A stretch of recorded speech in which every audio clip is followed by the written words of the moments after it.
My name's Phil Downing and I'm the Hall Manager of Harvington Hall. Now back in 2017 I did something that many would say was pretty crazy. I locked myself inside a priest hide for 24 hours. The lights were off, it was just me with a loaf of bread, a bottle of water and a pot to wee in. If that experience wasn't bad enough, I'm doing it again, but this time for 36 hours.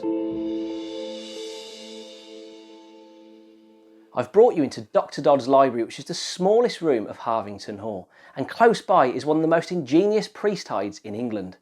I'm actually sitting in the book cupboard, so you've had doors in front of me, panelling on all three sides of the walls. Now imagine the priest hunters are banging down at the gate. You'll need to come into this room, open the doors and remove the books. But when you come to this wall, you would unclip the panelling. Now you'll see it's just a normal brick wall and a couple of wooden beams. That one is solid. This one, however, swings wide open. This is the priest hide I'm going to be spending 36 hours. So let's go and take a look.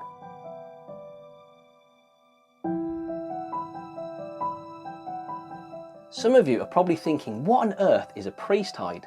Well, in short, what it is, it's a secret hiding place built within the very walls of the home to keep a Catholic priest safe during the time of persecution. Hiding places can be found up and down the UK, and they come in various shapes and sizes. And this one in here is actually quite big. It's 8 foot long, 3 foot wide and 5 foot high.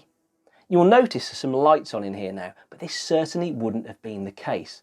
And a priest could be hiding for over a week. Now, of course, I'm only doing this for 36 hours, but I'm actually going to bring a night vision camera in with me so I can record a video diary so you guys can check it out once I've completed the challenge. So wish me luck, because I'm going to need it.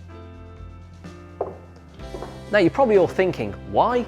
Well, COVID has hit the heritage sector hard, and as a charity we've navigated our way through with very little income. But with maintenance bills through the roof, we urgently need your help. We have recently received grant funding to repair our bridges, but are still short of funds to pay for the works. And we have a rare collection of Elizabethan wall paintings that need protecting. So please, please help fund Harvington's future by clicking on the link somewhere around this video to donate. But from all of us at Harvington Hall, thank you.